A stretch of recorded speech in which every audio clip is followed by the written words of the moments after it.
short.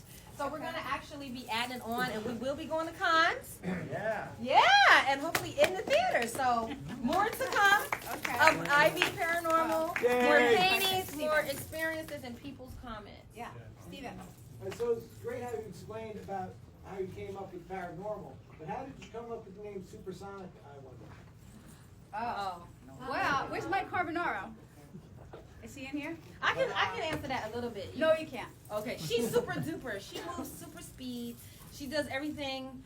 If you do one thing, Ivy does 100 things faster than a normal person does it in the time. So supersonic, to me, that's what it means. I nicknamed her super duper because it's just like, what? You're doing this? You did that? How the hell are you doing this? And she don't do drugs. She doesn't drink. And so supersonic, to me, that's what it meant to me. This overly supersonic energy and bringing good vibes and bringing, positivity and just being able to get things done at a super speed. Well, it's an enormous amount of work. I know. I couldn't believe what Let's give her a hand, you guys. Give her again. I am so proud of you. Just I never painted to paint all that stuff. That work was done from like December to April. So that was like in a 4-month span. Did you sleep? Yeah.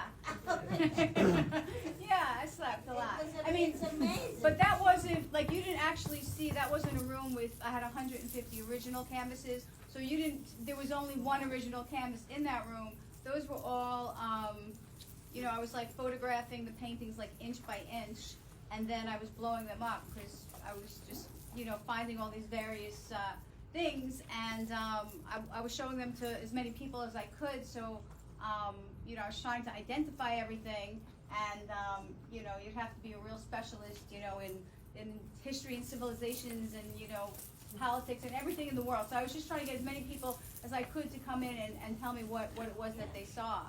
Awesome. I nicknamed her Picasso. So Picasso. So I said Picasso. Yeah. Wonderful. Thank you. Wonderful. Thank you. Anybody else?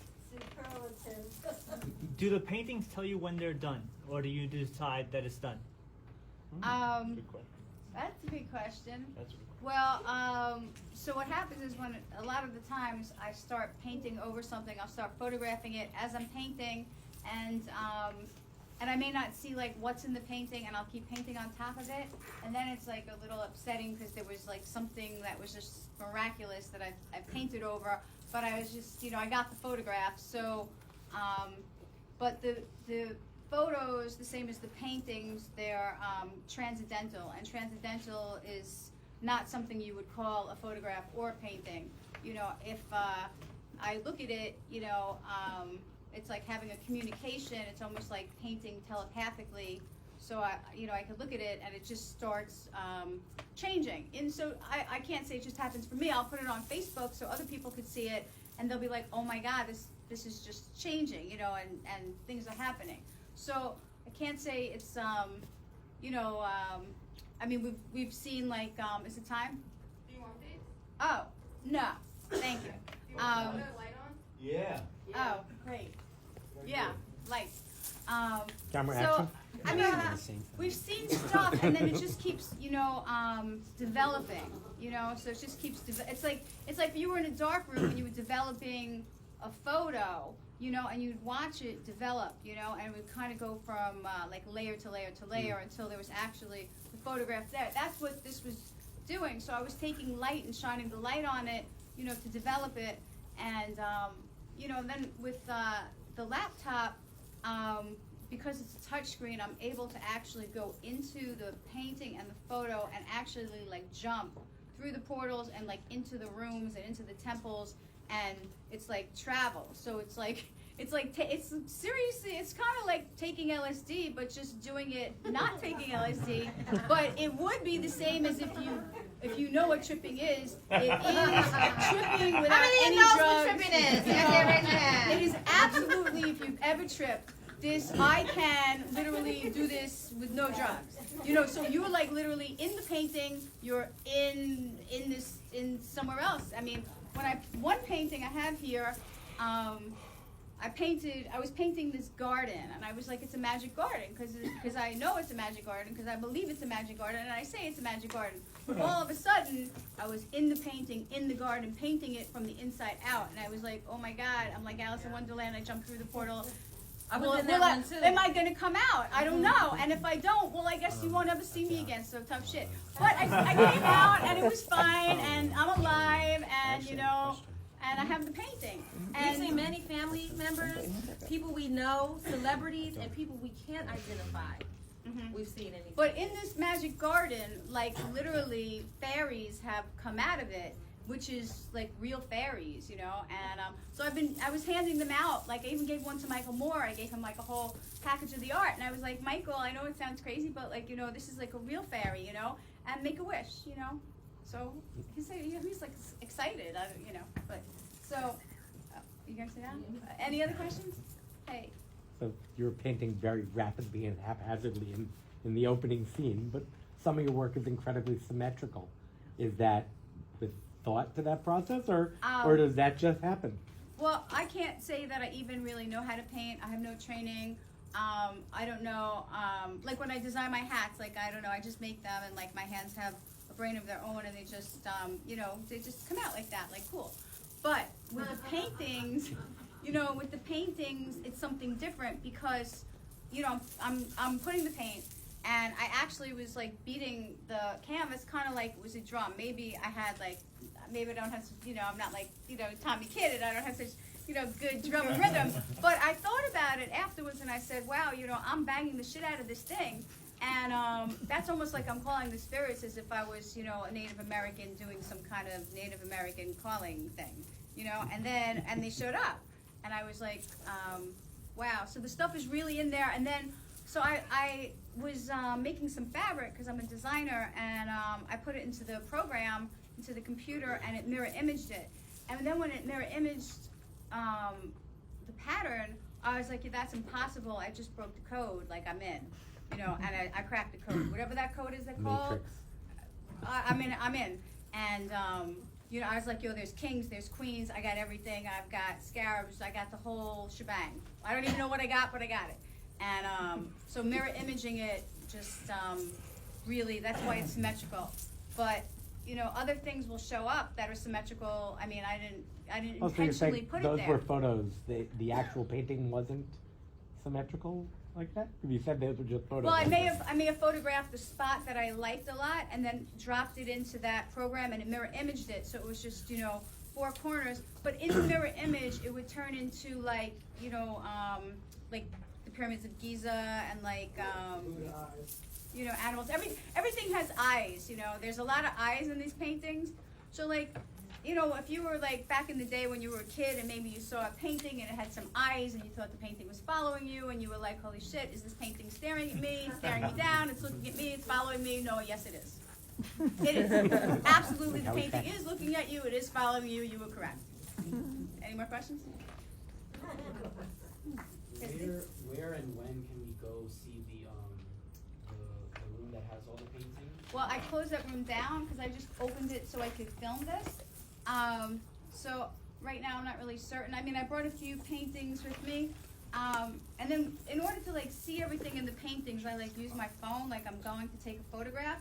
And then when you're using your phone, it gives you like some light. But there's a communication because Spirit likes, it likes devices, you know, it likes these mechanical devices, you know, it works with them really well. And then there's this communication between, you know, the phone and the painting, and it starts to get really crazy. Like you really could jump, like you're really crossing portals. You're looking at past, present, future, and so what I saw it, so I was like, yo, I could see it, so I want to see if you could see it. So I could see that a lot of men don't see what I see, but women, for some reason, are more perceptive and the more. They see the stuff, where a lot of men are just very shut off and they can't see anything. But, I mean, they see a little, you know, just not, you know, not like, you know, like men, it's just regular stuff. Men see a little and women see, you know, it all. You know how that works, right? Yeah, so, Marty? You sort of touched on it a little bit, but when you take photographs of a certain painting, Ivy, do you go back and take photographs again to get different things from the painting? Well, or is it something you thought about, or you just like to do it once and you don't really want to Well, I there? was trying to use like I have a massive camera, but then I couldn't figure out what to do with the picture in the massive camera. I couldn't get it out, and it was like stuck in my computer making a mess. So I was like, let me just use my phone because I can, you know, so it's called scrying. You know, I can like really go deep and like look and find the stuff. But is the stuff like really there? You know what I'm saying? It's there because I'm looking at it, and then it wants to reveal itself to me. It wants to show itself. And it wants to say like, hey, you know, notice me. Like regular people, like, you know, my hats are like, hey, notice me hats. Well, the spirits are like, hey, notice me, like I exist. And like, if you pay attention, you know, it's going to be very happy, and it's going to communicate with you more and more. So, you know, things that like a normal person would say or see, like they saw a spot or a light or a thing or schming, you know, it's like, oh, what's that? No, it's really something. It's really that what you thought it was. You know, follow your instinct, you know, go with your gut, like pay more attention. And everybody's lost people. Everybody's lost somebody in their family, maybe 1, 2, 3, 4. I've lost like 20 people. So I was like, at this point, you know, I lost like 20 people. I have a few people here left, and most of my people have, you know, gone somewhere else. And I didn't really believe that they really left. You know what I'm saying? They didn't leave. And you know, my apartment literally, I mean, I wouldn't know if it was going to get up and walk away, really. I mean, like all of a sudden, because I could see the stuff move, my whole apartment was shaking like it was the size of a Hummer. My whole house started to shake. And, I mean, if one day I'm gone, so what? You know, whatever. You know, I made these hats and these paintings, and, like, it's all great in the scratch. But, so the stuff really exists, and, you know, it looks like, spirit looks like if you were barbecuing and there was like smoke and it was like wavering like that, and then like I could look into the air and I could really see through the air. Sometimes I'm reading air, and you know it's just doing some stuff.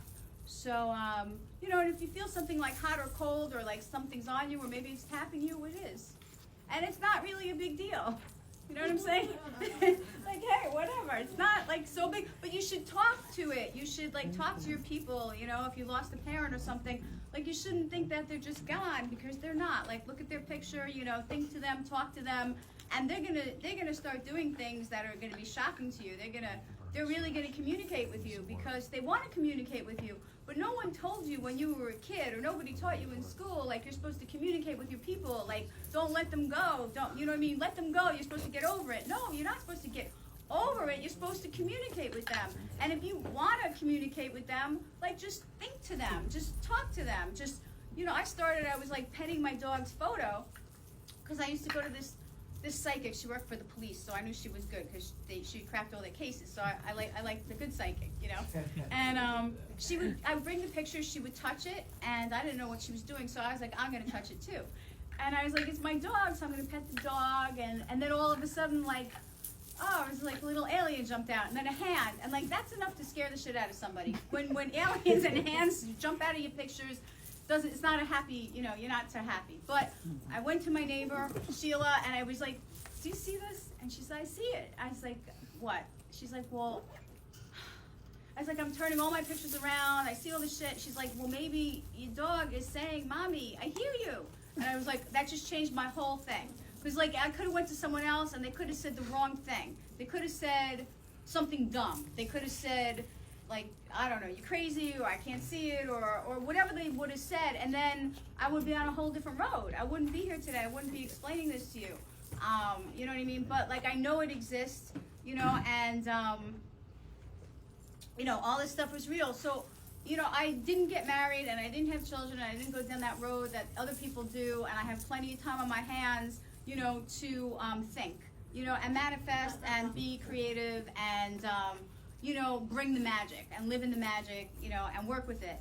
And other people are very busy in their, you know, in their life and their mundane shit, you know, whatever it is that they do all day, you know, cooking and cleaning and school and education and whatever. And I'm just like, you know, looking at my painting, thinking to it, and like, oh, it's changing and painting itself, you know. So, you know, it's really what you want in life. And that's it. You know, if you want to find the magic, I was always looking for this magical guy. Where's my magic man? I need the magic man. There's the magic man. Where's the wizard? And you know what? It's me. So, that's it. There you have it. I'm your friendly wizard. Anybody else? Sonic, you are beautiful, and we love you. Oh, thank you. All right, that's it. We good? Any questions? We got it? All right.